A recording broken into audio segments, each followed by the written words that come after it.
थर गोटे महिला मेडिकल आडमिट होते से कौन बड़ बीमारी शिकार होते से महिला पुओ आउ कि परिवार और बंधुगण पाखरे थे किसी समय रहा पर से महिला मृत्यु हो गला। समस्ते बहुत दुख प्रकाश कले पुओ दुखरे पूरा भांगी पड़े आउ से सही पारे कहीं माँ मृत्यु घटी से कथा जानी पुओ दिन सारा कांदीबाकू लगिला। से पुओटी एते कांदिला जे पूरा बेमार हो गला। तापर से घर को आसिला माँ किसी पुराणा स्मृति नहीं से घर को जिते प्रवेश कला घर को जाई माँ को रूम को गला। से ता दुख मन जा माँ बेड रे बसीगला। बेड रे बसिकी मन दुखा कर समय ता माँ बेड कबड़ को तार आखि पड़ा। तापर जाई से ड्र को खोलिला और ता भीतर थिला किछि टैबलेट आ गोटे चिट्ठी। तापर से टैबलेट को पाखरे रखी और से चिट्ठी को खोली पढ़ा लगिला। जितेबाला से चिट्ठी को पढ़ला ता हाथ थरिबा लगिला।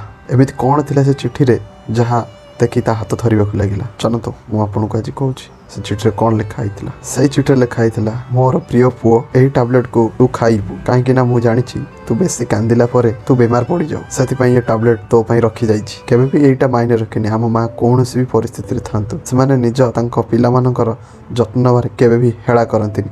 से जमिति भी परिस्थिति हो से पिला मानकर जत्न नियंती। तो सांग माने यही कहानी थ्रू मु आपण मानकु एहा जणैबाकु चाहूची निज बापा मांकर आदर करंतु और तांकर ध्यान रखंतु कहीं ना से माने अनलिमिटेड नुहे लिमिटेड। किए गोटे महान पुरुष कही कि आमर देखाशुना सब कहीं करें से तो से माँ को रखी दुनिया रे। चलो फ्रेंड्स आपण भिडियो को आपण निज मूल्यवान समय दे देखि बहुत बहुत धन्यवाद।